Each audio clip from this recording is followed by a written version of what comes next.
Okay चलिए अपन करते हैं भाई साहब स्टेजेस ऑफ ग्रोथ, ठीक है।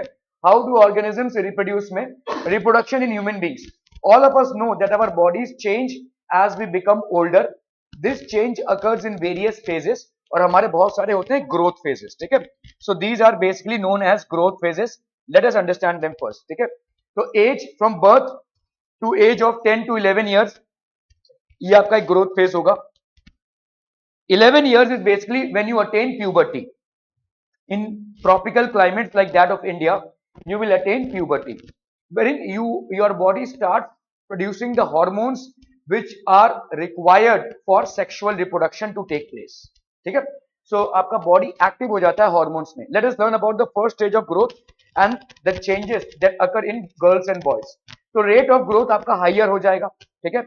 आप देखोगे अचानक से बहुत सारे, मतलब इस एज में अगर कोई रिश्तेदार आपसे बहुत दिनों बाद मिल रहा है, अरे तू कितना लंबा हो गया रे, ऐसा बोलेंगे, है ना।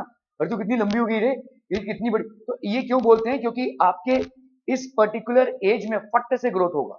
मतलब आप 0 से 10 ईयर्स तक जितना ग्रोथ हुआ होगा आपके हाइट में, 0 से 10 या 11 तक, after you attain puberty 11 to 20 आपका डबल ग्रोथ होगा, आपका हाइट फटाफट बढ़ेगा, ठीक है। As compared to the growth that had happened between 0 to 10, the growth that happens between 11 to 20 is much faster, ठीक है, and much more noticeable, ठीक है। इनफैक्ट 20 इयर्स तक तो आपका growth at least height wise stop भी हो जाता है, उसके बाद हाइट में ग्रोथ नहीं होता है, वही आपका पूरे उम्र भर का ग्रोथ रह जाएगा, ठीक है। Okay, physical growth of bones, muscles etcetera. Changes in girls, इनका भी इंक्रीज इन हाइट होगा, इंक्रीज इन वेट होगा, there will be increase in weight, acquire and those then lose milk teeth and again acquire new ones, ठीक है। तो girls में क्या हो जाएगा, they acquire and lose milk teeth, milk teeth आपका टूट जाता है, and again acquire new ones. हमने देखा कि मिल्क या जो टीथ होता है उसमें जो एक पार्ट होता है जो हम बोलते हैं enamel, and that is the hardest part of our bones. So this is how it will be, ठीक है। They lose. Changes in boys, increase in height, इनका भी इंक्रीज इन वेट होगा, acquire and then lose milk teeth. क्या, हाँ ठीक है। Stage, तो चाइल्डहुड भाई साहब, let us learn about the second stage of growth and the changes that occur. So 11 to 18 years in girls and 21 years in boys, ठीक है। 11 to 18 years in girls and 21 years in boys। आपके जो puberty का as है that is 11 to 18 in girls and approximately 11 to 21 in boys. In tropical climates as well as in all climates, puberty is reached by girls first and then boys. Boys में puberty थोड़ा let start होता है, ठीक है। और generally ये हम ऐसा नहीं बोल सकते अगर 11 हो गया है किसी का उम्र तो उसका प्यूबर्टी चालू हो जाएगा, ऐसा ऐसा मतलब बाई लॉ नहीं है, लेकिन ठीक है 11 के बाद कभी भी चालू हो जाएगा, ठीक है। तो अब हम देखते हैं कि बॉयज में जो है ना वो कभी कभी 13, 14, 15 ईयर्स तक भी जाता है प्यूबर्टी के स्टार्ट होने में। तो बॉयज में थोड़ा सा लेट प्यूबर्टी स्टार्ट होता है एज कंपेयर टू गर्ल्स, ठीक है। सो 11 to 18 in girls and approximately 21 in boys. आप अगर देखोगे मैरिज एक्ट के तहत इंडिया में जो आपका लीगल मैरिज है वो भी 21 इयर्स फॉर बॉयज है एंड 18 इयर्स फॉर गर्ल्स है। 18 years and above for girls and 21 years for boys. अगर किसी लड़के की शादी 21 साल से नीचे में हो रही है तो वो शादी गैर कानूनी मानी जाएगी, ठीक है। Okay, rate of growth, body is growing to its adult size, the maturation of the reproductive tissue. तो बॉडी आपके एडल्ट साइज में ग्रो हो रहा है, रिप्रोडक्टिव टिश्यू बढ़ रहा है। Changes in girls, hairs grows in armpits, genital areas, ठीक है, between the thighs, legs and arms, ठीक है। तो यहाँ पे सब में ग्रोथ होगा। Genital areas become darker in colour due to excessive melanin pigment. तो एक्सेसिव मेलेनिन पिगमेंट के लिए ये डार्कर इन कलर हो जाएगा। और skin becomes oily and develops pimples. ये बॉयज में भी होगा, ठीक है। इस दौरान आपके मुहासे बहुत ज्यादा आते हैं, ठीक है, क्योंकि आपका ऑयल सिक्रीशन ज्यादा होता है, ठीक है। The secretion of oil through your skin is more and that's what gives rise to pimples, ठीक है। ये आपके पिंपल्स राइज देता है।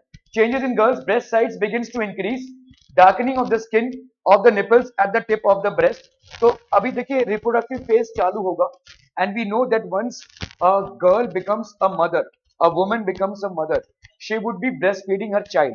हम सब भाई साहब, हमारे लिए पहला ही वही ग्रोथ फेज है। हम 6 मंथ्स तक कुछ भी नहीं खा सकते, That is the only thing that we can consume. So it not only provides us with sufficient amount of nutrients, it also protects us from many diseases. आप देखोगे बच्चों को जब बीमारी कुछ होती है, मतलब बच्चों को जनरली वैक्सीनेशन लगते रहते हैं, समझ लिए थोड़ी सर्दी खांसी या थोड़ा सा लूज मोशन अगर हुआ है और डॉक्टर के पास लेकर जाते हैं तो डॉक्टर बोलता है आप फिक्र मत कीजिए, दवाई देने की जरूरत नहीं है, mother's milk will do the wonders. जो मदर का मिल्क है उसमें ही बहुत सारे इम्यूनाइजेशन केमिकल्स होते हैं जो बच्चे को ठीक कर देंगे। बहुत, क्योंकि बच्चों को ज्यादा करके डॉक्टर दवाई देते ही नहीं है छोटे बच्चों को, until unless it's some emergency, ठीक है। they do not prefer to give medicines to very small kids. Vaccination is different.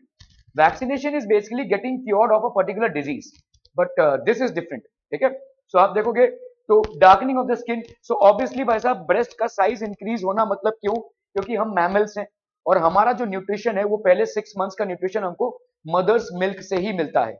जैसे अगर आप देखोगे जो लोग ओबी पैरस होते हैं, जो लोग अंडा देते हैं, उनके बच्चों का जो न्यूट्रिशन होता है वो अंडे से मिलता है, ठीक है। तो हमारा न्यूट्रिशन कहां से मिलेगा, हमारा nutrition for our growth and development for the first 6 months comes from the mother's milk. So where is the mother's milk going to come from? Obviously the breast. So the breast size increases because the female is now getting ready for the reproductive cycle. And once the child is born, she would need to feed it. Breastfeed के लिए breast size का increase होना, begins to menstruate. Menstruate मतलब females में जो oocytes होते हैं, जो egg cells होते हैं, जैसे males में जो sperms होते हैं, they develop only after puberty, ठीक है।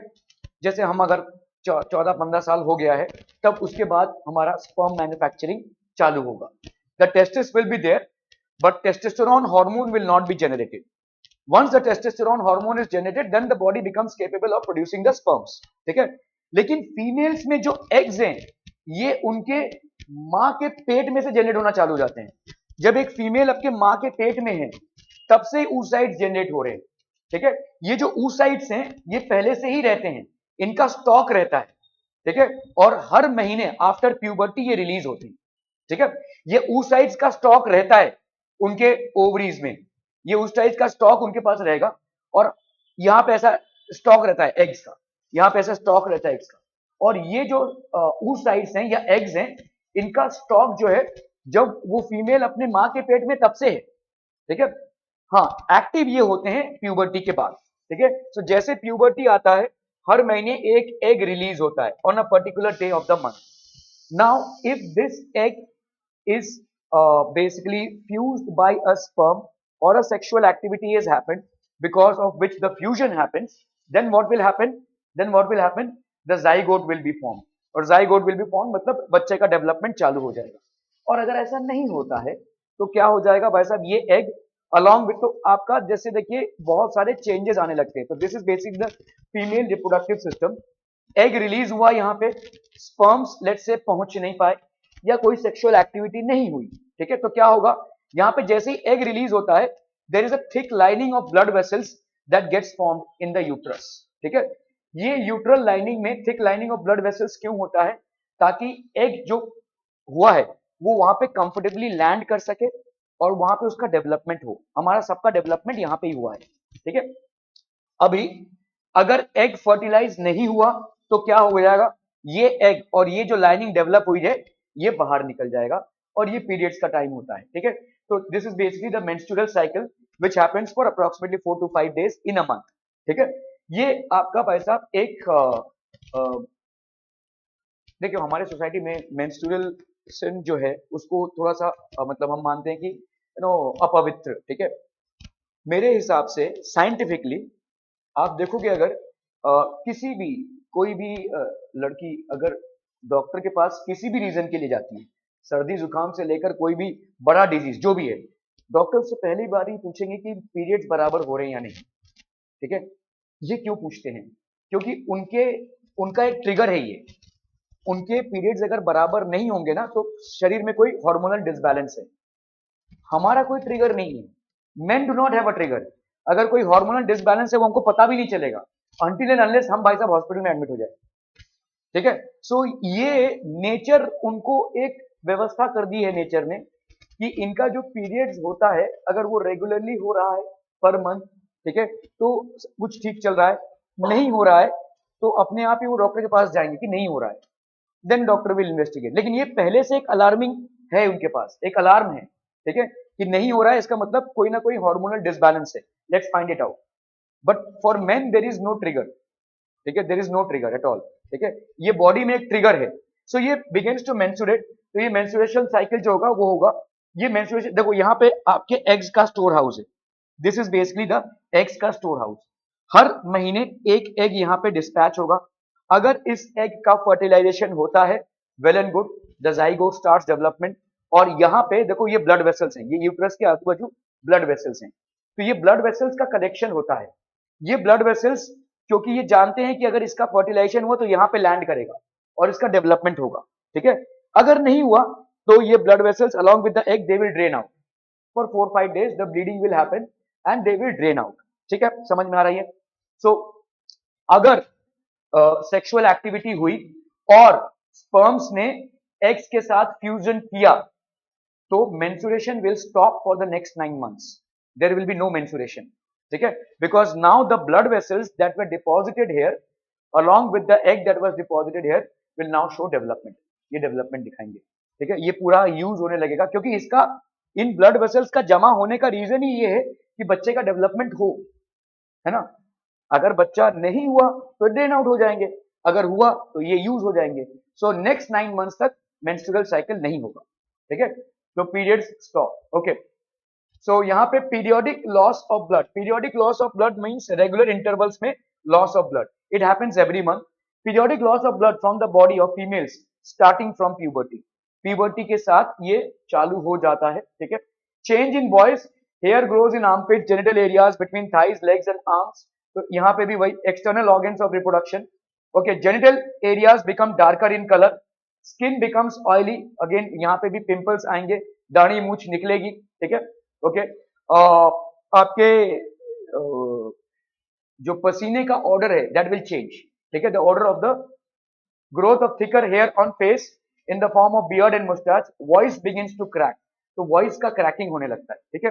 अभी वो बच्चों वाला वॉइस नहीं रहता है, वॉइस भारी होने लगता है, इट बिगिंस टू क्रैक, ठीक है। So this happens, penis begins to become enlarge and erect due to excess of flow blood in the tissues of the penis in this stage. The penis is basically designed to allow the discharge of the semen or the sperm into the female reproductive system, ठीक है। So there is a stage or there is a distance to which the semen has to travel. So that is the reason the penis begins to go erect and at this stage, okay, enlarge and erect. Stage puberty, the stage of attending sexual maturity, तो ये एक ऐसा as है जब आप sexual maturity को attain कर रहे हैं। ये एक बहुत टैक्सिंग चीज है आपके लिए। आपके लिए प्रॉब्लम क्या है कि आपकी शादी हुई नहीं, अभी हो भी नहीं सकती, हमारा सोसाइटी का सिस्टम का ढांचा ऐसा ही है, लेकिन आपके हार्मोन सब एक्टिवेट हो गए हैं, तो अभी आपके शरीर में एक बाढ़ सी आई हुई है, ठीक है।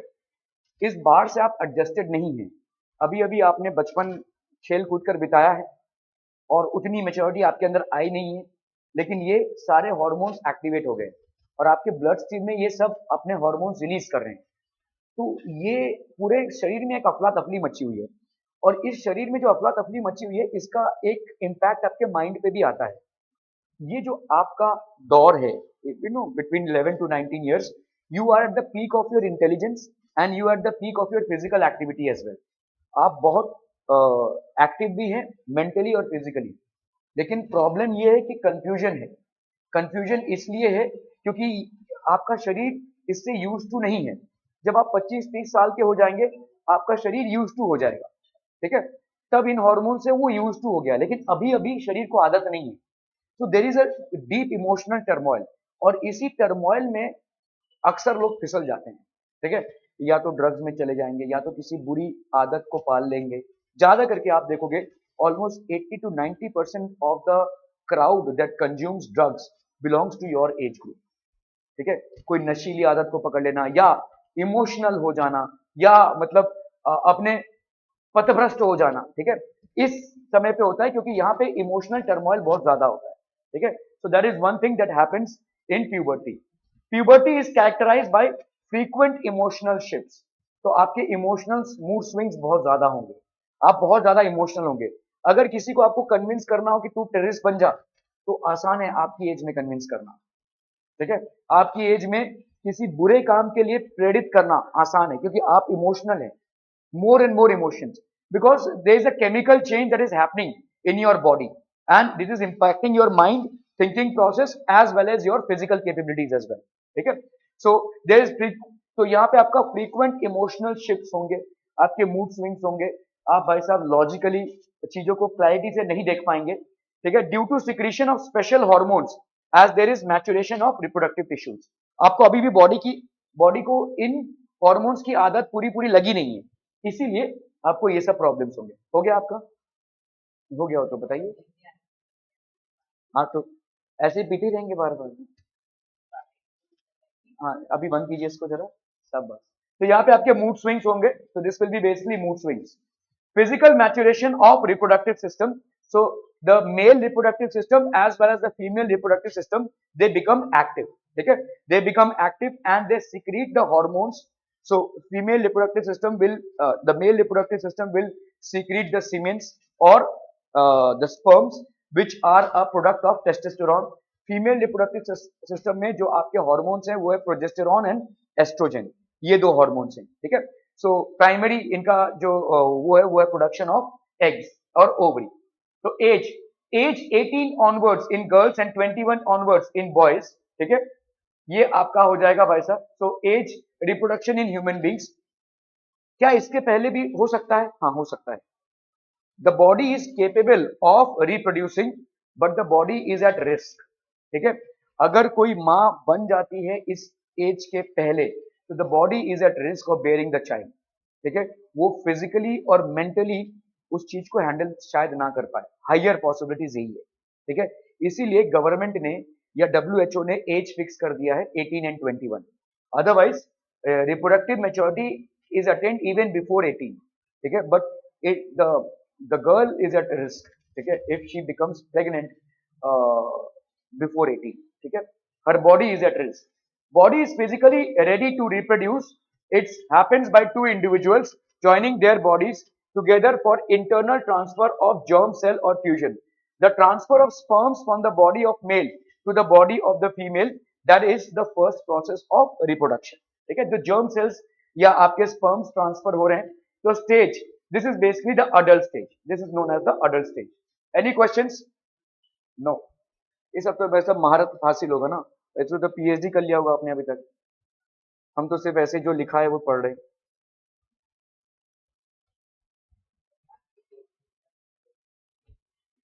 हाँ लेकिन उसका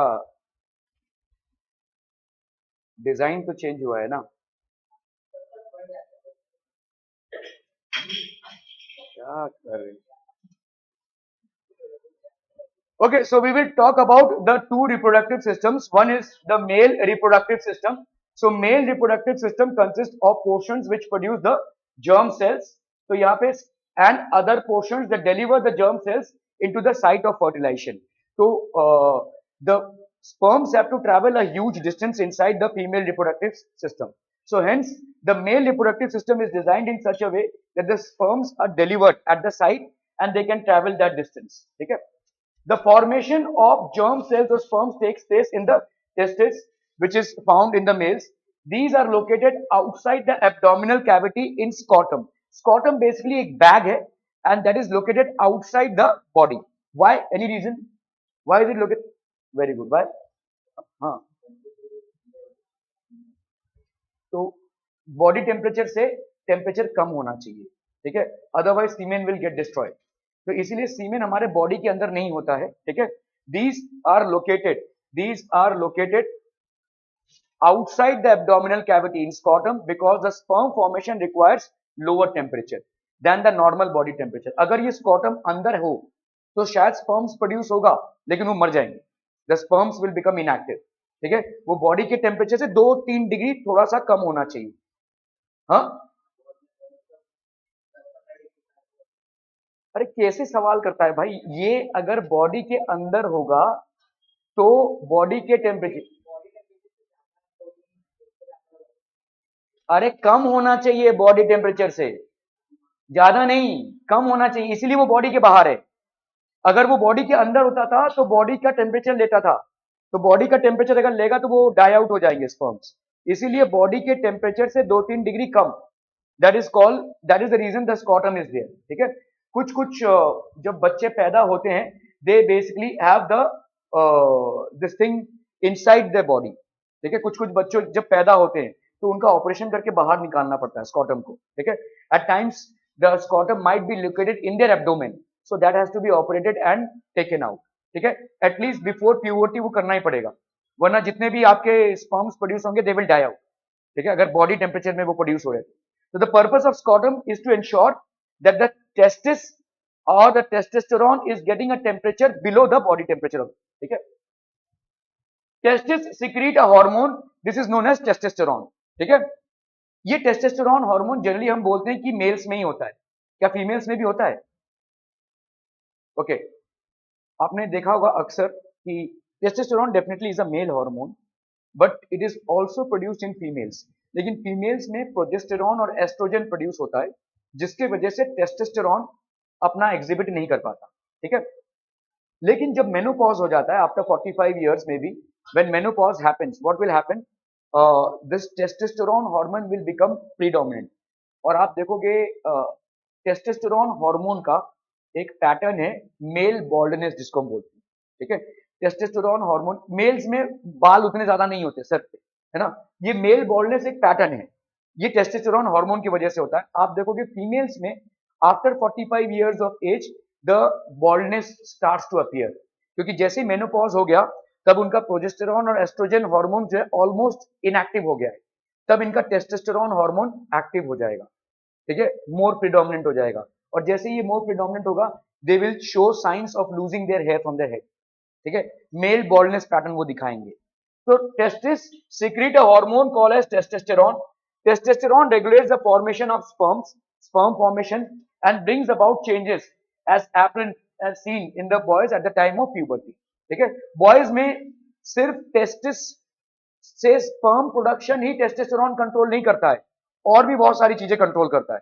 बॉयज का शोल्डर ब्रॉड हो जाना, मस्कुलर हो जाना, ठीक है, अट्रैक्टिव दिखना, दाढ़ी मूंछ आ जाना, और पसीने के स्मेल से एक ऑर्डर आना। पहले बच्चों के पसीने के स्मेल में कोई ऑर्डर नहीं आता है, लेकिन आप लोगों के स्मेल में एक ऑर्डर आने लगता है।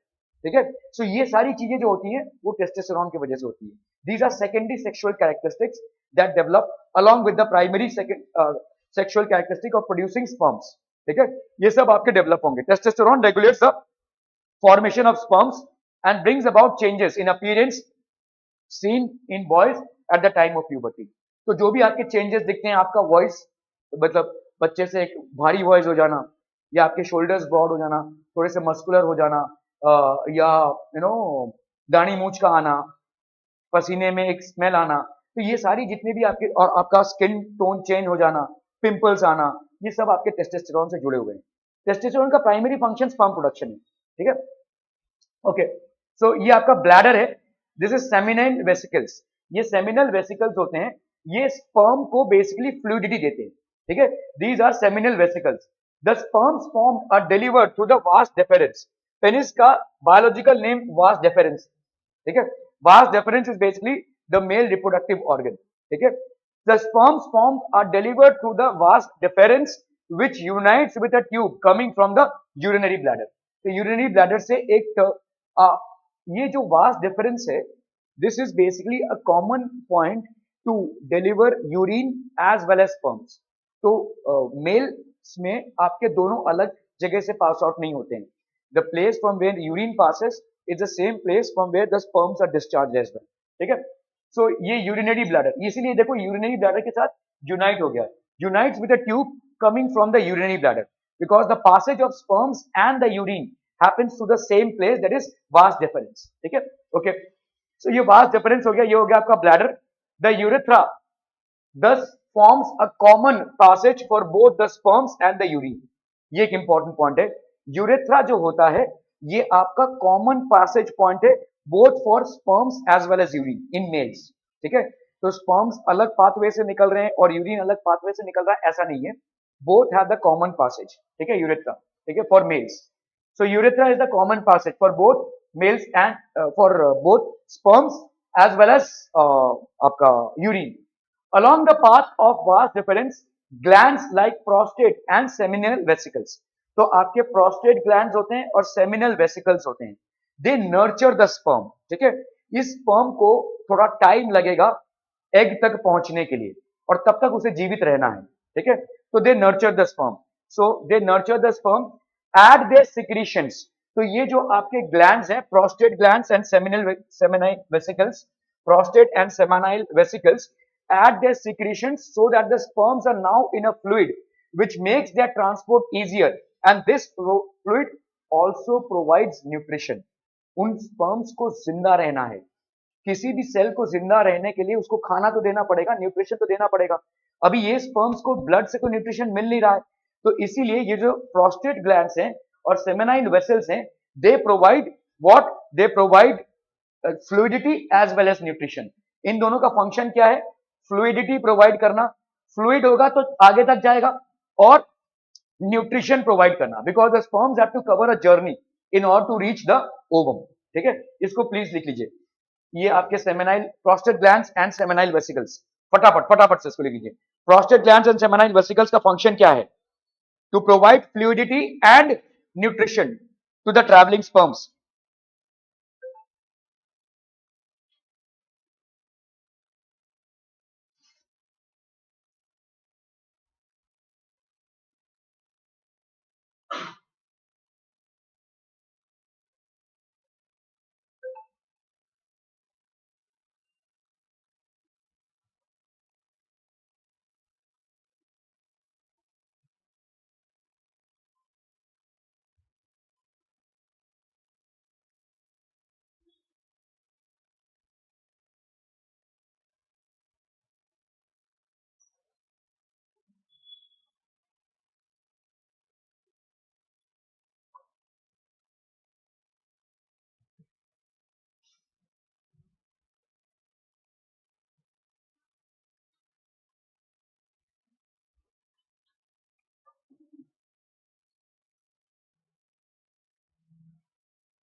तो prostate glands and seminal vesicles इस जर्नी में लोकेटेड हैं before the sperms are discharge.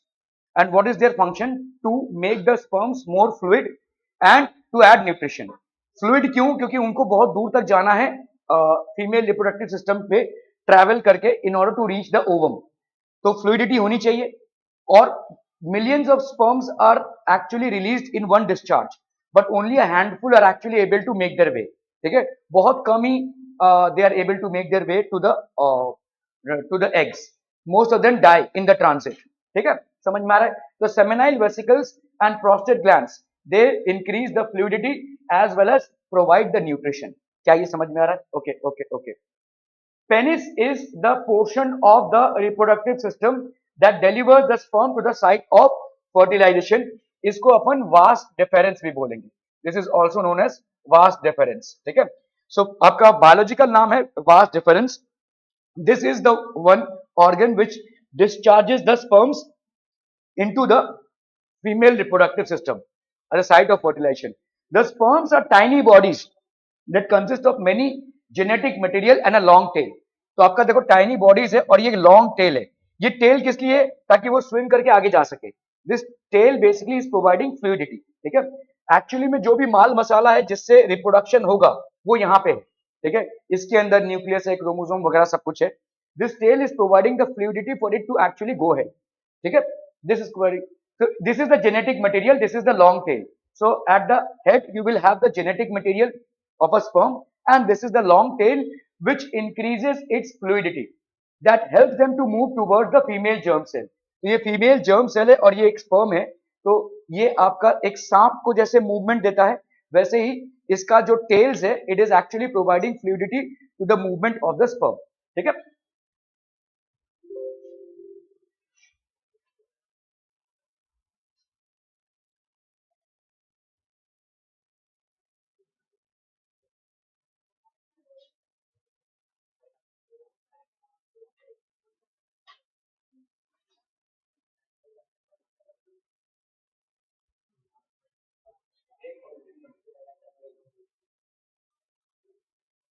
कौन सा हो गया था? 15 हो गया था क्या?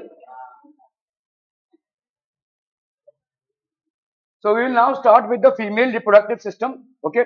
So in female reproductive system, you see these two baggages. These are containing the ovules, जिसको हम oocytes बोलते हैं. And these oocytes are there in piled up as a stock from the time they are in their mother's womb. पैदा भी नहीं जब हुए तब से ये oocytes इनके ऑलरेडी पैक्ड अप है और ये oocytes जो है तो रिलीज होते रहेंगे. ठीक है. सो आप अगर समझ लो यू नो लेट्स से अगर मैं यहाँ पे बोलूं कि कितने oocytes रिलीज होंगे अप्रोक्सीमेटली, तो जैसे 11 ईयर्स से 45 ईयर्स तक. ठीक है. कितने ईयर्स हो गए भाई साहब आपके? Almost 34 years. This is the menopause age approximate. ठीक है. एक साल ऊपर नीचे. और this is the menstruation puberty age. तो 34 ईयर्स आपका पीरियोडिक साइकिल है जहां पे हर महीने एक एग रिलीज होगा. So this will be 34 years into 12 months. ठीक है. 4 2 जा 8, 3 2 जा 6, 4 1 जा 4, 3 1 जा 3, 8, 6 plus 4 10, 408. 408 into 2 that is approximately 1000. ऐसे वैसा 40,000 oocytes होते हैं. ठीक है. सो ये से 40,000 oocytes होते हैं तो बाकी के oocytes बेकार हो जाते हैं. समझ में आ रही है? When the female is born, she approximately has that much of oocytes. आपका स्टॉक देखोगे तो उतना ज्यादा रिक्वायरमेंट नहीं है. 1000 में कहानी खत्म हो जाती है ना? 1000 में कहानी मतलब दोनों से भी अगर आप 408 इंटू 2 करेंगे तो 906 तक आएगा अप्रोक्सीमेटली 1000 पूरे साइकिल में, रिप्रोडक्टिव साइकिल में. लेकिन आपके 40-50 हजार oocytes ऑलरेडी स्टॉक में रहते हैं. They are there. ठीक है. ओके. सो ये हो गया आपका ovary. The female germ cells और eggs are made in the ovaries. They are also responsible for the production of some hormones. तो ये कुछ हॉर्मोन्स रिलीज करते हैं और फीमेल्स में जो हॉर्मोन्स होते हैं उनका नाम है progesterone and estrogen. These are the hormones. ठीक है.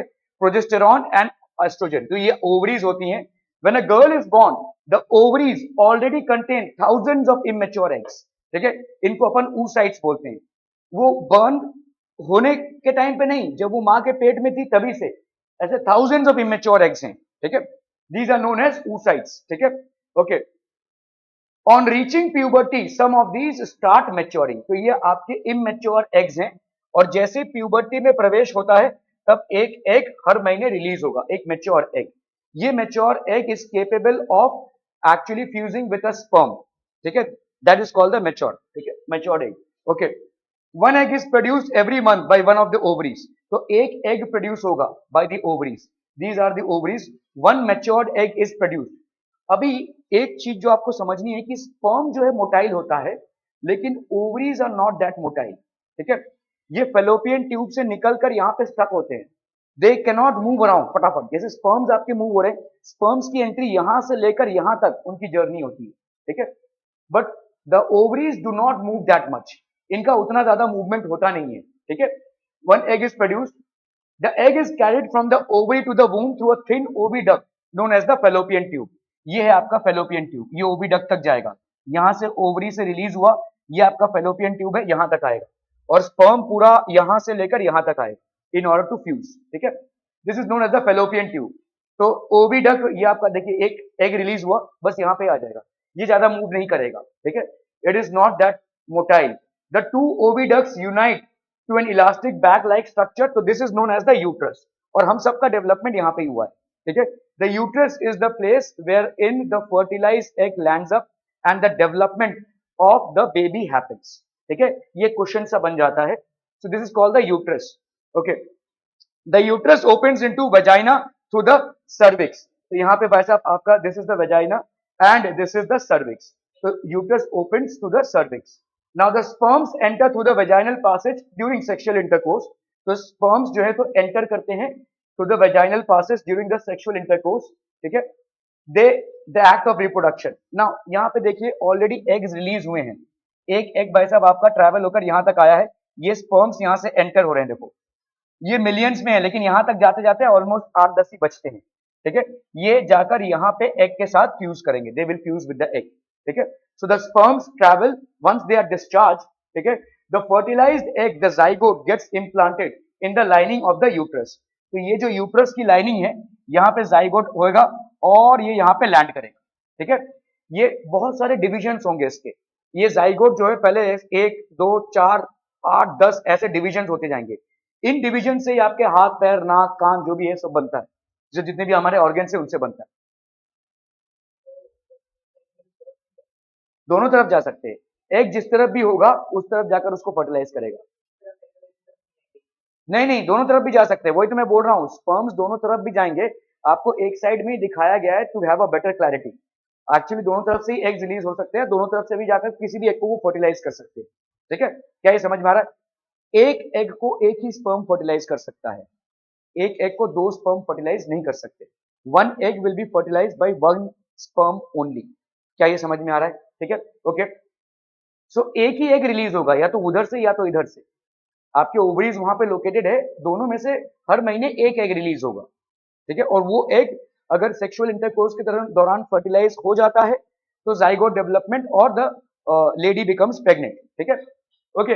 The fertilised egg, the zygote gets implanted in the lining of the uterus. तो यहाँ पे इसका इम्प्लांटेशन होता है, यहाँ पे जाकर ये लैंड करें। ठीक है, implanted in the lining of the uterus and starts devising. तो यहाँ पे भाई साहब देखो, ये एग रिलीज हुआ, इधर से एग आएगा। ठीक है, तो ये एग देखिए देखिए यहाँ पे देखो, ये जो एग यहाँ पे स्पर्म आ गया, एक स्पर्म चाहे जितने भी यहाँ पे पहुंचे, लेकिन एक ही स्पर्म एक एग को फ्यूज करेगा। तो यहाँ पे एग था, ये थोड़ा सा ऊपर आया, ये एग रिलीज हुआ यहाँ से। ठीक है, ये स्पर्म ने इस एग को फर्टिलाइज किया। जब इसको फर्टिलाइज किया तो यहाँ पे भाई साहब क्या बन गया? अभी देखो जाइगोट बनना चालू हो गया। तो अभी देखो दो, फिर ऐसे ऐसे बनते जाएंगे, ऐसे आपको बहुत सारे भाई साहब डिविजन्स मिल जाएंगे। ठीक है, ये सब आपके बेसिकली ऑर्गन्स हैं जो आगे चल के डेवलप होंगे, हाथ पैर कान नाक जो भी है, ये सब यहाँ से डेवलप होंगे। ठीक है, तो the fertilised egg, the zygote, तो अभी ये भाई साहब ये डेवलप होता जाएगा और यहाँ पे आके लैंड करेगा और यहाँ से डेवलपमेंट चालू होगा। आपने बहुत सारे चाइल्डलेस कपल्स के बारे में सुना होगा। So one problem for childless couples, one of the problems why they are not able to bear a child is that the landing doesn't happen. यहाँ पे यूट्रस के लाइनिंग में लैंडिंग ठीक से नहीं हो पा रही है, जिसकी वजह से वो बाहर चला जा रहा है। एग्स तो डेवलप हो रहे हैं, फर्टिलाइजेशन भी हो रहा है, लेकिन लैंडिंग नहीं हो पा रही है। तब इसको क्या करते हैं? आईवीएफ टेक्निक करते हैं। आपने बहुत सारे क्लिनिक्स देखे रहेंगे, आईवीएफ बोलते हैं। तो उसमें क्या किया जाता है? एक्सटर्नल फर्टिलाइजेशन किया जाता है।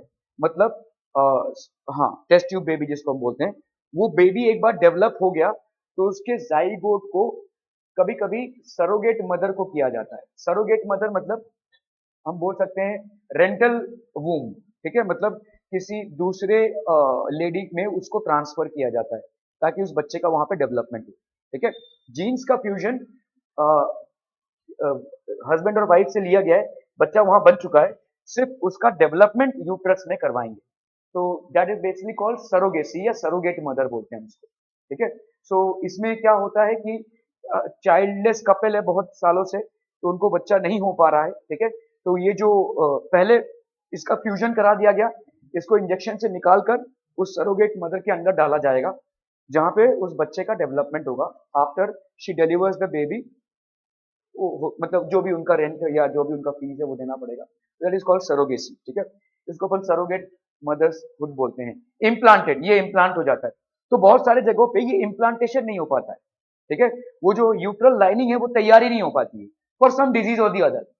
ठीक है, ये मतलब फीमेल्स में हो सकता है कि वहां पे यूट्रल लाइनिंग में इम्प्लांटेशन ना हो पा रहा। ठीक है, तो in spite of the fertilisation happening, in spite of eggs getting produced, in spite of sperms reaching the eggs and fertilizing, in spite of the zygote getting produced, still there might be instances wherein couples are still childless.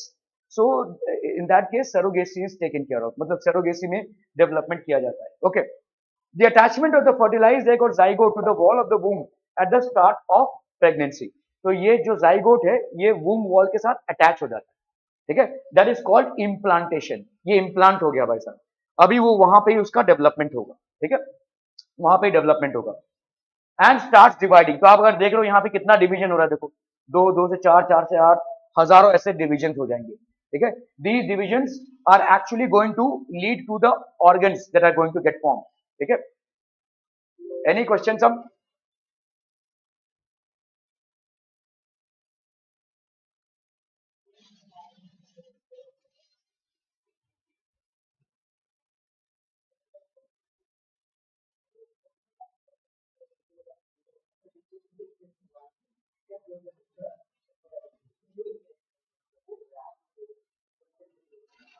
17 ना?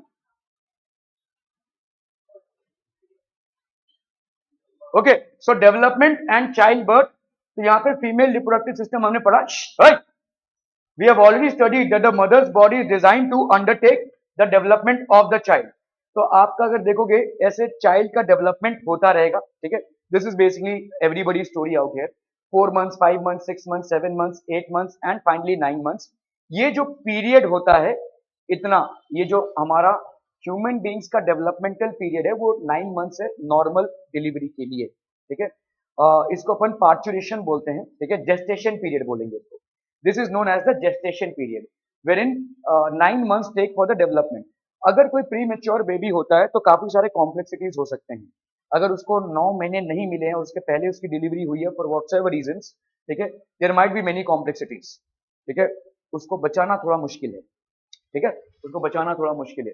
Okay, hence the uterus prepares itself every month to receive nurture the growing embryo, ठीक है. The lining thickens and is richly supplied with blood to nourish the, तो यहाँ पे आपका भाई साहब blood vessels का डेवलपमेंट होता है. देखो यूट्रस में ब्लड वेसल्स का डेवलपमेंट हर महीने होगा during particular days, so that if the egg is fertilized it can land up here and the development can take place. And if no fertilization happens or no sexual activity happens, then the entire blood is drained out in terms of menstrual cycle. क्या ये समझ में आ रहा है? Okay. The embryo gets nutrition from the mother's blood with the help of a special tissue called the placenta. ये भाई साहब बहुत बहुत इंपॉर्टेंट है. सारा जो न्यूट्रिशन है वो प्लेसेंटा से बच्चे को मिलता है, ठीक है. और ध्यान रखिए बच्चा सांस भी नहीं ले रहा है, नहीं ले रहा है, ठीक है. उसके जो लंग्स हैं वो इनएक्टिव हैं.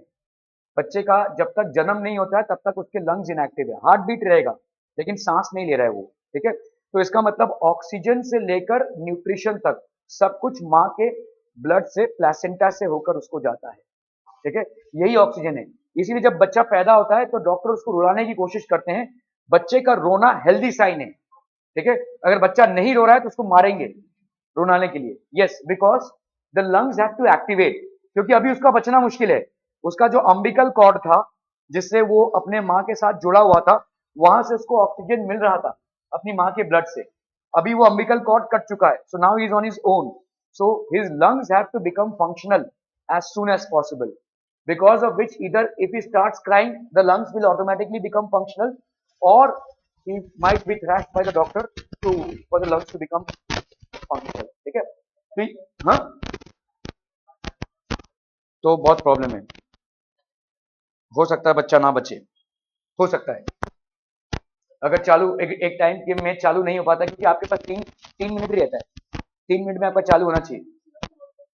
हाँ, तो उनको 3 मिनट का टाइम रहता है. 3 मिनट तक आप सरवाइव कर सकते हैं. अभी अभी अम्बिकल कॉर्ड खुद, अभी देखो ऑक्सीजन, तुम सांस बंद करके रहो, तुम एक बड़े इंसान हो, कितनी देर तक तुम सांस बंद करके रह सकते हो? नहीं रह सकते ना भाई साहब, क्योंकि तुम्हारा बॉडी ऑक्सीजन मांग रहा है. तुम्हारे सारे सेल्स फंक्शन करना बंद कर देंगे. तो छोटा सा बच्चा है, ठीक है, अभी तक उसको खून मिल रहा था और उस खून में ऑक्सीजन था, वो तुमने काट दिया है. तो जैसे ही तुम अम्बिकल कॉर्ड काटते हो तुमको उसका रिप्लेसमेंट ऑक्सीजन से ढूंढना पड़ेगा, और वो तुम्हारे लंग्स का एक्टिवेशन से होता है.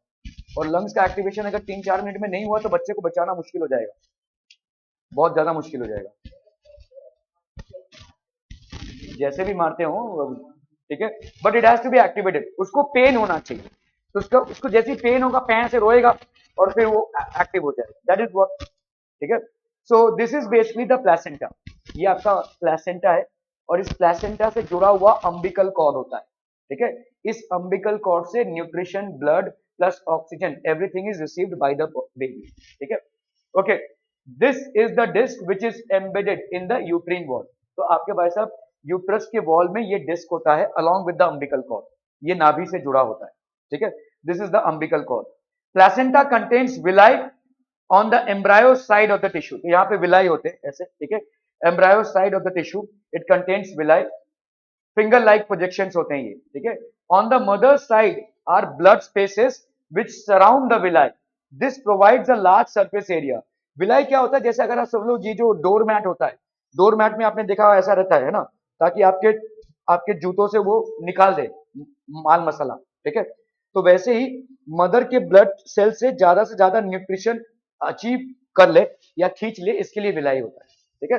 So the mother side are blood spaces which surround the villi, this provides a larger surface area for glucose and oxygen. तो जब तक माँ के पेट में बच्चा है, लंग्स से ब्रीदिंग नहीं होगी, होनी भी नहीं चाहिए, होनी भी नहीं चाहिए, क्योंकि वो लिक्विड में है और हमारा जो बॉडी का डिजाइन है वो लिक्विड ब्रीथिंग के लिए नहीं है। वी आर नॉट एक्वेटिक, ठीक है। हमारे बॉडी में है लंग्स, ठीक है। Lungs are for terrestrial animals.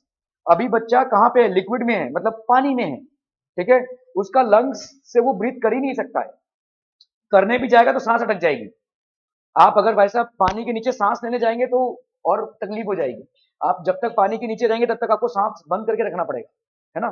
तो इसीलिए ग्लूकोज एंड ऑक्सीजन की सप्लाई कहां से हो रही है? Directly through placenta to the umbilical cord to the baby, ठीक है। ओके, सो ये मेटर्नल ब्लड है and this is the foetal blood. ये आपका फीटस है, ठीक है। This is the foetus. Okay, so foetal अगर आप देखोगे ये आपका मेटर्नल है। ये ग्लूकोज और oxygen from the maternal is going to the foetal and there is a barrier of placenta. Placenta barrier से आपका ये फिल्टर होकर जा रहा है। तो ब्लड में से ग्लूकोज और ऑक्सीजन किसको जा रहा है? बच्चे को जा रहा है, ठीक है। Placenta is the barrier. Okay, the developing embryo will also generate waste substances which can be removed by transferring them into the mother's blood through the placenta। तो ये जो गया, अभी मेटाबॉलिज्म तो चालू हो गया है, ठीक है, उसका बॉडी फंक्शन करना चालू कर चुका है। तो जो मेटाबॉलिक वेस्ट जनरेट होगा वो कहां जाएगा? वो अगेन प्लेसेंटा से वापस मदर के ब्लड में जाएगा, वहां से वो ट्रांसपोर्ट होता हुआ किडनी से बाहर निकलेगा, ठीक है। Okay, so like carbon dioxide, ये कार्बन डाइऑक्साइड भाई साहब इधर गया, ठीक है। The development of the child inside the mother's body takes approximately 9 months for humans. अलग अलग आपका जेस्टेशन पीरियड होता है अलग अलग स्पीशीज के लिए। For humans it's 9 months। First month, second month, अगर आप देखोगे फर्स्ट मंथ तो मतलब समझ में नहीं आता, ये मांस का पिंड है, टुकड़ा है, ठीक है। उसके बाद धीरे धीरे धीरे धीरे धीरे डेवलपमेंट चालू होता है। So 9 months is when the baby would be mature enough for the delivery to happen. ठीक है? The child is born as a result of rhythmic contractions of the muscles in the uterus. तो जब labour pain होता है ladies में, when क्योंकि ladies को gynaecologist लोग बोल देते हैं कि ये आपका डेट है अप्रोक्सीमेटली फॉर डिलीवरी, और डेट के आजू बाजू डिलीवरी होता है ज्यादा करके, अगर नॉर्मल डिलीवरी हो रही हो तो वहां पे बहुत सीवियर कन्वर्शंस जनरेट होंगे, पेट में बहुत ज्यादा दर्द चालू होगा, चीखेंगे, चिल्लाएंगे। ऐसा बोला जाता है कि आपके बॉडी में 300 हड्डियों को अगर तोड़ा जाए तो जितना पेन होता है, एक चाइल्ड की डिलीवरी में भी उतना ही पेन होता है, ठीक है। सो कॉन्ट्रैक्शंस होते हैं, क्योंकि उस चाइल्ड को भाई साहब अभी बाहर निकालना है तो कॉन्ट्रैक्शंस होंगे, ठीक है। So there will be rhythmic contractions of the muscles in the uterus and this is going to generate severe pain, ठीक है। ये सीवियर पेन जनरेट करेगा, क्योंकि वहां से पूरे बच्चे का बाहर आना होता है और उस अम्बिकल कॉर्ड को भी काटना पड़ता है, ठीक है। So that is going to generate severe pen.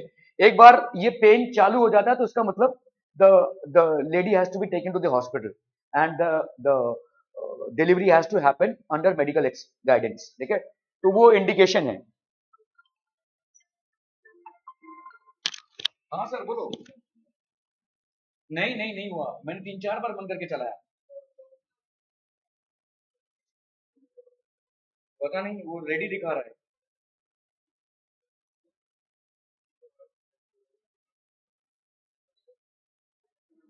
हाँ भेज सकते हो, हूँ मैं। ओके, ठीक है, चलेगा। हाँ, मैं तो हूँ 7:30 तक हूँ। 7:30, 7:30, 8 तक हूँ, 7:30 तक हूँ। हाँ आप कभी भी भेजो, चलेगा, चलेगा चलेगा।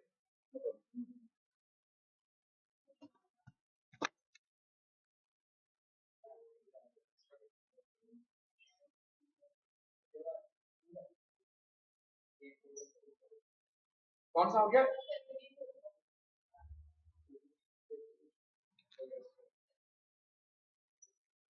Okay, so we have to understand, एक जो पीरियोडिक साइकिल होता है वुमेन में मेंस्ट्रुएशन का, ठीक है, और दूसरा है कि आपके रिप्रोडक्टिव हेल्थ बहुत कंसर्निंग है, क्योंकि जब एक बच्चे की परवरिश एक माँ के पेट में हो रही हो, so it's very important that certain examinations are done periodically, ठीक है। to understand the health of both the mother and the child. So if the egg is not fertilized, it lives for about 1 day. तो अगर ये egg जो deliver हुआ है, अगर इसका फर्टिलाइजेशन नहीं हुआ है, तो 1 दिन तक इसकी लाइफ साइकिल है. उस 1 दिन के बाद along with the uteral lining it will be discharged out as menstrual cycle. ठीक है, as menstruation. ठीक है, तो 1 दिन का ही लाइफ है, मतलब पूरे महीने में 1 दिन का ही टाइम होता है when eggs are released, and during that 1 day if the fertilization happens then it will be consumed. ठीक है, then the process will start. अगर उस 1 दिन में स्पर्म्स की एंट्री नहीं होती है, ठीक है, तो वो एग जो है अपने इनर लाइनिंग के साथ मेंस्ट्रुअल साइकिल के साथ डिस्चार्ज हो जाएगा. So there is only 1 day for the eggs to be released. क्या ये समझ में आ रहा है? द एंटायर मंथ में एक ही बार एक एग रिलीज होगा और ये 1 दिन तक ही एक्टिव रहेगा. It is active only for 1 day. ठीक है, ओके. तो यहाँ पे since the ovary releases 1 egg every month, the uterus also prepares itself every month. तो ये मंथली एक नेचुरल प्लानिंग है बॉडी की, क्योंकि ओवरी का एक मंथ में एक एग रिलीज होगा और साथ ही साथ यूट्रस भी अपना लाइनिंग रिलीज करेगा. Because the uterus is expecting the fertilisation to happen. If it happens the zygote will be implanted on the uterus. If it doesn't happen, the uteral lining and the egg will be released. ठीक है, in the menstrual cycle. Okay. Thus its lining becomes thick and spongy. ठीक है, तो ये thick and spongy for the implantation to happen. ठीक है, thus its lining becomes thick and spongy. This would be required for nourishing the embryo if fertilization had taken place. ठीक है, तो अगर fertilization होता तो nourishing the embryo. Now however this lining is not needed. अगर नहीं हुआ तो क्या हो जाएगा भाई साहब? The lining is not needed, so it will be passed out. क्योंकि अगर ये रह गया तो प्रॉब्लम हो जाएगा, वहां पे कैंसर हो सकता है. अगर ये जो बॉडी ने डिजाइन किया है, ये जो आपका ब्लड वेसल्स जनरेट हुए हैं, ठीक है, अगर ये रह गए तो प्रॉब्लम हो जाएगा. इनका डिस्चार्ज होना बहुत जरूरी है. एग का अगर फर्टिलाइजेशन हुआ तो ये जाइगोट यहाँ पे इम्प्लांट होगा and then these blood vessels will be used up in its development. However, if the egg is not planted here, these blood vessels are something extra. They have to move out from that side. ठीक है, they have to move out from that side. So this will be basically not used anymore. So the lining slowly breaks and comes out through the vagina as blood and mucus. So ये भाई साहब drain out हो जाता है. ठीक है, as blood and mucus. This cycle takes place roughly every month and it's known as the menstruation period. ये 4-5 दिन के लिए चलेगा. ठीक है, ओके. तो ओव्यूलेशन देखो, ये मेंस्ट्रुएशन इस टाइम पे हो रहा है. ओव्यूलेशन मतलब अराउंड द 14th, 13th और the 15th day ovulation will happen, मतलब the egg will be released. ठीक है, around the 14th will be released. तो उसके बाद भाई साहब इतने दिनों, इतने मतलब इन दिनों में अगर स्पर्म रीच करता है तो फर्टिलाइजेशन होगा, अगर नहीं होगा तो कुछ दिनों बाद ये पूरा चीज बाहर आ जाए. क्या ये समझ में आ रहा है? ठीक है, अराउंड द 13th, 14th और 15th day of the month depending upon the female cycle. So ये ओव्यूलेशन है. अगर इस दिन में किसी भी दिन पे अगर स्पर्म रीच किया तो फर्टिलाइजेशन हो जाएगा, अगर नहीं हुआ तो अप्रोक्सीमेटली 28 दिनों बाद ये सारा का सारा जो है वो बाहर चला जाएगा. The lining of the uterus and the eggs, they all will be discharged out as blood and mucus in the menstrual period. ठीक है, okay. It usually lasts for about 2 to 8 days. It depends. ठीक है. Reproductive health.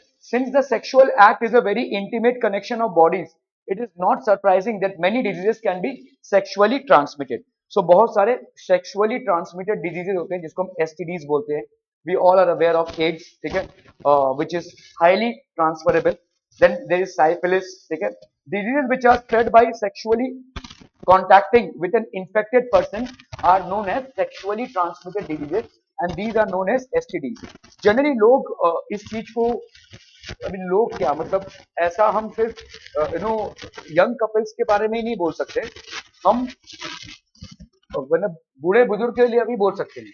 क्योंकि आप देखो कि शादी हो रही है किसी परिवार में, लड़के ने लड़की को देखा, अरेंज मैरिज हो रहा है लेट्स से. ठीक है, क्या करते हैं, पंडित जी को बुलाते हैं, कुंडली मिलाते हैं, चलो भाई साहब डेट फिक्स हो गया. लेकिन एसटीडी का एग्जामिनेशन कोई करता है क्या? नहीं करता है. लड़के को और लड़की को एसटीडी का एग्जामिनेशन करना चाहिए ना. सेक्सुअली ट्रांसमिटेड डिजीज हो सकता है ना उसको, तो अगर हुआ कल तो दोनों भी इंपैक्ट हो जाएंगे उससे। ये हमारे समाज में व्यवस्था ही नहीं है। लड़का लड़की भाई साहब फैमिलीज मिल गए, जो भी है, मतलब आपके कुंडली उंडली सब मिल गया, लेकिन दिस शुड बी डन। मैं आप लोगों को बोल रहा हूँ, आप लोग जब शादी उदी करने जाएंगे, please ensure that yours is done and hers is done और his is done as well. ये बहुत जरूरी है। ये साइंटिफिक अप्रोच है ना भाई। कल को हम फैमिली बनाएंगे, शादी किस लिए कर रहे हैं भाई साहब, ये सब के लिए कर रहे हैं। तो फैमिली बनाएंगे तो वो फैमिली में हैप्पीनेस तो होना चाहिए ना। कल को तुम्हें कुछ सेक्सुअल डिजीज है, मुझे भी हो गया, कबाड़ा हो जाएगा भाई साहब, और मेंटल हेल्थ का क्या होगा, लोग परेशान हो जाएंगे। तो उस ट्रॉमा से हम ना गुजरें, इसलिए बहुत जरूरी है कि सेक्सुअली ट्रांसमिटेड डिजीज का हर शादी या फिजिकल रिलेशनशिप के पहले एग्जामिनेशन हो, and people should be upfrontly demanding it. ठीक है, ये अपफ्रंट डिमांड होना चाहिए, ये नहीं हो रहा है। ठीक है, तो ये एक होता है भाई साहब जिसको हम गोनोरिया बोलते हैं, this is a sexually transmitted disease. ठीक है, साइफिलिस होता है, this is also a sexually transmitted disease. ठीक है, साइफिलिस जो है वो बहुत सालों तक रह सकता है, 25-30 साल तक रह सकता है। इंसान जिंदा भी रह सकता है, मर भी सकता है, इसका हम कुछ बोल नहीं सकते, but this is a sexually transmitted disease. हाँ, अरे उंगली में नहीं, उस पूरे बॉडी में होता है उसका, ये तो सिर्फ एक एक जगह दिखाया है, ऐसे घाव होते हैं। ठीक है, दिस इज कॉल्ड साइफिलिस। ठीक है, ये बैक्टीरियल डिजीजेस हैं, इनका सही टाइम पे इलाज होना चाहिए। अगर नहीं हुआ तो पार्टनर्स के उससे वो स्प्रेड होगा, दिस विल स्प्रेड। ठीक है, एड्स, एड्स का आज तक कोई इलाज नहीं है। ठीक है, एड्स में भाई साहब इंसान गेट्स इम्यूनो डेफिशिएंसी। ठीक है, तो मतलब एड्स का इंसान कभी एड्स से नहीं मरता है, एड्स का इंसान कोई साधारण चीज से मर जाएगा। जैसे कैसा होता है कि एड्स में आपका इम्यून सिस्टम क्रैश हो जाता है किसी इंसान का। हमारे बॉडी में एक इम्यून सिस्टम है, ठीक है, दवाइयां बीमारी से नहीं लड़ती हैं, हमारी एंटीबॉडीज बीमारी से लड़ती हैं। ठीक है, तो वो पूरा क्रैश हो जाता है। तो वो क्रैश हो जाता है, मतलब एड्स के पेशेंट को बहुत केयरफुली रखना पड़ता है ना, तो उसके अलग दवाई या इलाज है। अगर एड्स का पेशेंट मरता है तो वो कभी एड्स से नहीं मरता है, वो साधारण सर्दी खांसी हो गई, लूज मोशन हो गया, मर जाएगा। उसका बॉडी जनरेट नहीं कर पाएगा एंटीबॉडीज। ठीक है, तो ये सब कोई भी छोटी मोटी जो बीमारियां हैं, जो हम आसानी से बिना डॉक्टर के पास दिए भी ठीक हो जाते हैं हमारे, वो एड्स पेशेंट में नहीं हो पाएगा। कभी कभी बिना डॉक्टर के पास भी आपका लूज मोशन देखो बहुत बार ठीक हो जाता है, क्योंकि आपका बॉडी एंटीबॉडीज जनरेट कर देता है। ठीक है, लेकिन ये नहीं हो पाएगा। ठीक है, okay, then what's, this is basically what's, ये होता है। ठीक है, ये सारे आपके सेक्सुअली ट्रांसमिटेड डिजीज हैं, and these are viral diseases. ये बैक्टीरियल डिजीज हैं, ये वायरल डिजीजेस हैं। ठीक है, so these are sexually transmitted diseases. और ये बहुत जरूरी है कि for any couple which is going for a physical relationship, whether it is before marriage, after marriage, whatever it is, it's very important that both the parties should have a clear idea with a documented proof of their STDs, whether they are free from STDs. ये होना ही चाहिए। ठीक है, okay, reproductive health, is it possible to prevent the transmission of such diseases during the sexual act? Answer is yes. ठीक है, काफी सारे contraceptives हैं जिससे हम इसको प्रिवेंट कर सकते हैं। ठीक है, using a covering call a condom for the penis during sex helps to prevent transmission of many of these infections to some extent. ठीक है, बहुत हद तक ऐसे infections जैसे एड्स, साइफिलिस वगैरह यहाँ पे प्रिवेंट हो सकता है। ठीक है, प्रिवेंट हो सकता है। So these are certain things which can be done to prevent the sexually transmitted diseases.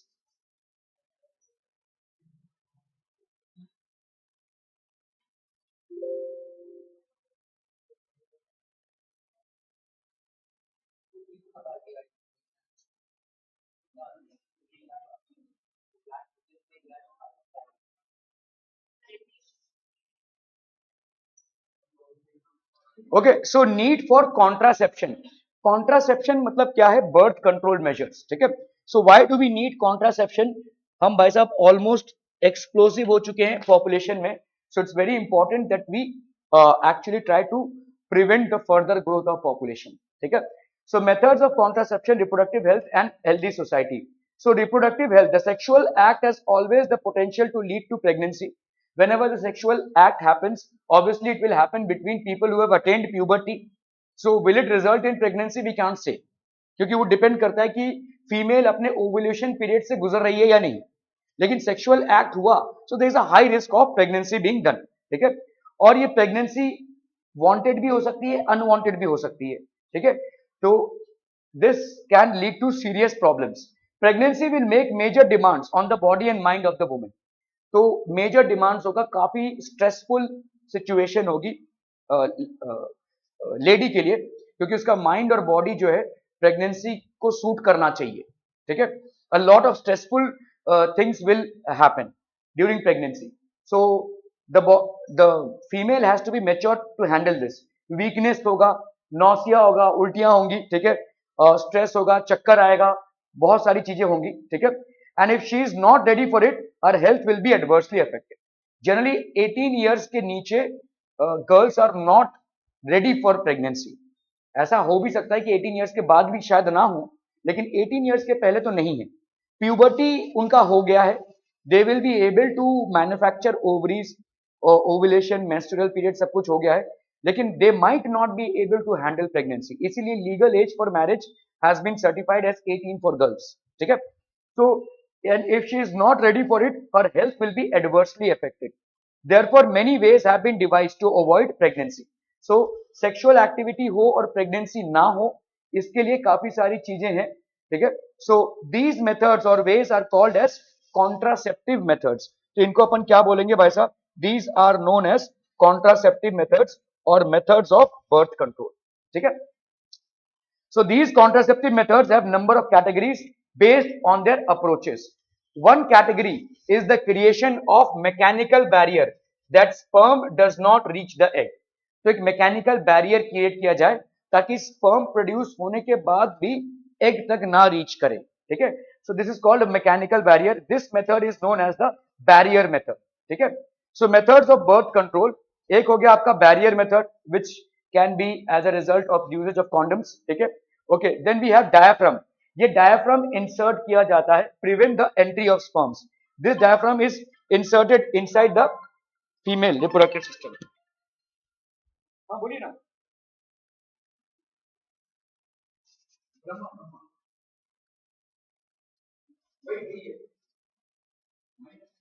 हाँ, ये मैं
ओके, सो यहाँ पे देखो, to prevent the entry of sperms, यहाँ पे डायाफ्राम इंट्रोड्यूस किया जाता है फीमेल रिप्रोडक्टिव सिस्टम में, ठीक है। This is female reproductive system. This is basically generally worn by males and diaphragm is introduced in females, ठीक है। तो ये हो गया आपका बैरियर मेथड। बैरियर मेथड का मेन वो क्या है कि एक्सटर्नली स्पर्म्स आपके फीमेल रिप्रोडक्टिव सिस्टम तक ना पहुंच पाए। Another category of contraceptives acts by changing the hormonal balance of the body so that eggs are not released and the fertilization cannot occur. ये थोड़ा सा प्रॉब्लमेटिक हो सकता है, ठीक है। इसको विदाउट डॉक्टर्स एडवाइस नहीं करना चाहिए। जैसे फीमेल्स आई पिल्स लेते हैं, ठीक है। So what are these I pills? I pills आर आपके ओव्यूलेशन को बंद कर देते हैं, ओव्यूलेशन ही ना हो, ठीक है। सो अगर हो गया है सेक्सुअल कांटेक्ट और अगर लग रहा है कि प्रेगनेंसी में कन्वर्ट हो सकता है तो आई पिल्स लेते हैं, but this generally influences the hormonal levels of the body and can have side effects, ठीक है। तो इसीलिए डॉक्टर्स को कंसल्ट करना जरूरी है। another category of contraceptives acts by changing the hormonal balance of the body so that eggs are not released and fertilization cannot occur। ये थोड़ा सा रिस्की हो सकता है विद साइड इफेक्ट्स, ठीक है। ये केमिकल मेथड है, this is known as the chemical method, ठीक है। जैसे ओरल पिल्स होते हैं, आई पिल वगैरह, ठीक है, ये आपके पास सब केमिकल मेथड्स है। These drugs commonly need to be taken by females as pills but only on the suggestion of a doctor, ठीक है। बिकॉज अगर हार्मोनल बैलेंस नहीं है ठीक से तो ये एडवर्स इफेक्ट क्रिएट कर सकता है। प्रेगनेंसी तो शायद रुक जाए, लेकिन ऐसा भी हो सकता है एक्सट्रीम केसेस में कि फिर कभी प्रेगनेंसी शायद हो ही ना, ऐसा भी हो सकता है, ठीक है। So this can create a problem. Okay, however since they change hormonal balances they can cause side effects too, इनका साइड इफेक्ट्स भी हो सकता है, ठीक है। अदर कॉन्ट्रासेप्टिव डिवाइसेस क्या क्या है भाई साहब? आईयूसीडी है, इंट्रा यूटेरिन कॉन्ट्रासेप्टिव डिवाइस, ठीक है। यहाँ पे भाई साहब इसको कॉपर टी बोला जाता है, ये फीमेल रिप्रोडक्टिव सिस्टम में इंस्टॉल किया जाता है, ठीक है। इसको कॉपर टी बोला जाता है। द लूप, इसको भी इंस्टॉल किया जाता है और ये बॉडी में पड़ा रहेगा तो भी कुछ नहीं होगा, it can stay there. Copper एक तांबे का तार है और वहां पे रहता है। Again they can cause side effects due to irritation, कभी कभी थोड़ा सा इरिटेशन हो सकता है but they can stay there, ठीक है। आज की तारीख में तो ये काफी यूज हो चुका है। Another approach to contraceptive is avoid fertilisation by blocking the paths of the male and female gametes. Such methods are known as surgical methods, ठीक है। इसको वैसेक्टॉमी बोलते हैं। और ये एक टाइम पे जब इंदिरा गांधी हमारी प्राइम मिनिस्टर थी तो पॉपुलेशन एक्सप्लोजन हो रहा था, सब लोग बोल रहे हैं भाई साहब इंडिया का पॉपुलेशन क्या हो रहा है क्या हो रहा है। तो तभी ना फोर्स वैसेक्टॉमी किया गया। फोर्स वैसेक्टॉमी मतलब गांव के लोगों को उठाकर ये उनका ये सर्जिकल ऑपरेशन किया गया ताकि स्पर्म्स प्रोड्यूस ना हो। और ये सही सही चल रहा था, ठीक है, सही सही चल रहा था, लेकिन फिर ह्यूमन राइट्स वालों ने केस कर दिया ऐसा आप नहीं कर सकते, तो इंडिया की काफी बदनामी हो गई, फिर इसको रोकना पड़ा, ठीक है। लेकिन शायद वो सही मेथड होता था, ठीक है। सर्जिकल मेथड्स तो इसको हम वैसेक्टॉमी बोलेंगे, रिमूवल ऑफ स्मॉल पोर्शन। आगे आगे आगे, हाँ हाँ हाँ, आया अभी आया, आया आया। हाँ ठीक है, हाँ चलेगा चलेगा चलेगा, ठीक है। तो removal of small portion of vast difference, तो आपका स्मॉल पोर्शन, अभी यहाँ पे क्या है देखो, ये टेस्टिस से स्पर्म्स जा रहे हैं, स्पर्म्स जा रहे हैं और यहां से डिस्चार्ज होंगे, तो यहाँ पे ऐसे कट करके इसको ऐसे कर दिया जाता है, ठीक है। इसको ऐसे कर देंगे, इसको नसबंदी भी बोलते हैं, वैसेक्टॉमी बोलते हैं, ठीक है। और अगर अगर इन केस फ्यूचर में फिर से रिप्रोडक्शन करना है तो उसको जोड़ा भी जा सकता है, ठीक है। और ये जबरदस्ती करवाया गया इंदिरा गांधी के टाइम पे। इंदिरा गांधी के टाइम पे ऐसे लोगों को उठाया गया गांव से, भाई साहब प्रोडक्शन चल रहा है, धनाधन सब भाई साहब 15-20 बच्चे पैदा कर रहे हैं, तो ऐसा उठाया गया था और कॉमेडी हो गई थी इंडिया में। ये ये किया गया था और ये कुछ 5-6 महीने चला, फिर बाहर से ह्यूमन राइट कमीशन ने हमारे ऊपर बहुत सारे केस फाइल कर दिए कि आप ऐसा नहीं कर सकते, ये मानसिक उत्पीड़न है, ठीक है। लेकिन मेरे हिसाब से तो अगर किया गया होता तो सही होता था, आपके और मेरे जीवन में स्ट्रगल थोड़ा कम होता था। खैर, तो ये vast difference that is tied and cut, ये टाइड एंड कट किया जाता था, removal of small portion of vast difference, क्योंकि हमारे इंडिया में अभी भी कॉन्डम्स का यूज होना एक मतलब नहीं नहीं नो है, ठीक है। This would have been a better suggestion. Okay, if the vast difference in the male is blocked, sperm transfer will be prevented and fertilization will not take place. तो ये सर्जिकल मेथड है, females में भी ऐसे कर सकते हैं, इसको ट्यूबरक्टॉमी बोलते हैं, ठीक है। अगेन ये जो ओवरीज हैं ये यहां तक पहुंचे ही ना, ठीक है, तो इसको भी ऐसे अगर टाई अप कर दिया गया तो इसको भी किया जा सकता है। हाँ, उनका मैच्योरेशन रुक जाएगा, मैच्योरेशन हो रहा है, मैच्योरेशन हो रहा है लेकिन फ्यूजन नहीं होगा, स्पर्म और एग का फ्यूजन नहीं होगा। ब्लड वेसल्स भी रिलीज होंगे। देखो फैलोपियन ट्यूब से जैसे ही एग निकलेगा ब्लड वेसल्स भी आएंगी, ये होगा, ये नेचुरल प्रोसेस होगा। लेकिन ये फेलोपियन ट्यूब में रह गया ये, अभी ये स्पर्म्स जाकर इसको क्या फ्यूज नहीं कर पा रहे, तो वो जो नहीं मेंस्ट्रुएशन साइकिल वो निकल जाएगा, ये ब्लड वेसल जो वो निकल जाएगा। हाँ वो एग, हाँ तो रहने दो, क्या कुछ नहीं होगा, एग्स वैसे ही अटकेगा नहीं, वैसे भी यहाँ पे थाउजेंड्स ऑफ एग्स पड़े हुए हैं, कोई दिक्कत नहीं है उसमें, ठीक है। Removal of small portion of fallopian tube और oviduct, if the fallopian tube in the female is blocked, the egg will not be able to reach the uterus and the fertilization will not take place, ठीक है, यहाँ पे fertilization नहीं होगा भाई साहब। Reproductive, while surgical methods are safe in the long run, surgery itself can cause infections and other problems if not properly performed। Generally गांव खेड़े में जहां पे ऐसे सर्जिकल ऑपरेशंस पहले होते थे, वहां पे कुछ एबनॉर्मलिटीज नोटिस किए गए थे, बट अभी तो सेफ एनवायरनमेंट में ये सब होता है, ठीक है। Surgery can also be use for removal of unwanted pregnancies, ठीक है, अनवांटेड प्रेगनेंसीज को भी सर्जरी से रिमूव किया जाता है, जिसको हम अबॉर्शन बोलते हैं, ठीक है। सच सर्जरीज में be misuse by people who do not want a particular child. Abortion को अबॉलिश किया गया है, अगर किसी को अबॉर्शन कराना है तो लीगली आपको बेसिकली एक एफिडेविट फाइल करना पड़ेगा, we don't want this child, ठीक है, और उसमें हस्बैंड को और वाइफ को सबको साइन करना पड़ेगा, क्योंकि ये वाला जो किस्सा है वो हम गर्ल चाइल्ड को डिस्पोज करने के लिए यूज कर सकते हैं, इसीलिए गवर्नमेंट ने ये नियम बनाया है, ठीक है। पहले गवर्नमेंट देखेगी कि क्या आपने और जो ये अबॉर्शन का जो पीरियड होता है वो टाइम होता है, उसके बियॉन्ड आप अबॉर्शन नहीं कर सकते, ठीक है। तब अबॉर्शन उस टाइम पे होता है जब तक आपका मेल या फीमेल डिटरमिन करना ही मुश्किल हो, तभी तक अबॉर्शन अलाउड है, ठीक है, उसके बाद नहीं। सो गर्ल और बॉय चाइल्ड में as happens in illegal sex selective abortion of female foetuses, तो फीमेल्स को रिमूव किया जाता है, जो हमारे इंडिया में बहुत ज्यादा हुआ है। Female male sex ratio must be maintain, एक हेल्दी सोसाइटी के लिए बहुत जरूरी है इसका मेंटेनेंस हो, ठीक है। Generally females if on a higher side is still good, but males on a higher side is bad for the society, ठीक है, बैड फॉर द सोसाइटी हो जाएगा ये, okay. Because of reckless female foeticides, child sex ratio is declining at an alarming rate. हमारे India में भाई साहब इसका मतलब, इंडिया एक इकलौती ऐसी कंट्री है जहां पे अगर कोई प्रेग्नेंट औरत या उसके फैमिली वाले डॉक्टर से अल्ट्रासाउंड के बाद सेक्स ऑफ चाइल्ड को जानने की कोशिश करते हैं तो वो एक कानूनन जुर्म माना जाता है, a punishable offence by law.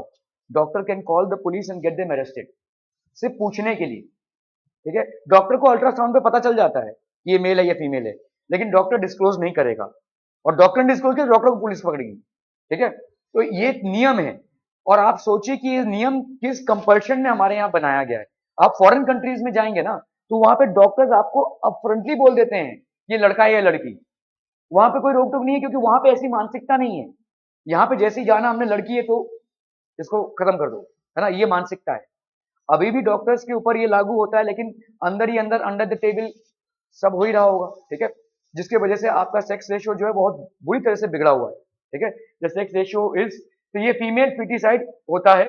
Parental sex determination has been prohibited by law, तो आप अगर पेरेंट्स होकर या फैमिली मेंबर्स होकर, ये आपका अल्ट्रासाउंड है, देखो अल्ट्रासाउंड में ऐसा रिपोर्ट आता है, उसमें पता चल जाता है कि वो मेल है या फीमेल है, ये डॉक्टर्स को ही पता चलता है, ठीक है, जो लोग अल्ट्रासाउंड करते हैं वो बता सकते हैं मेल है या फीमेल है। तो अगर आप सेक्स डिटर्मिनेशन की कोशिश कर रहे हैं by ultrasound, then you can be arrested by law. Human population has to be controlled, तो आपका भाई साहब पॉपुलेशन एक ऐसा फीचर है which needs to be controlled, ठीक है। Okay, that would be it from my end for this chapter.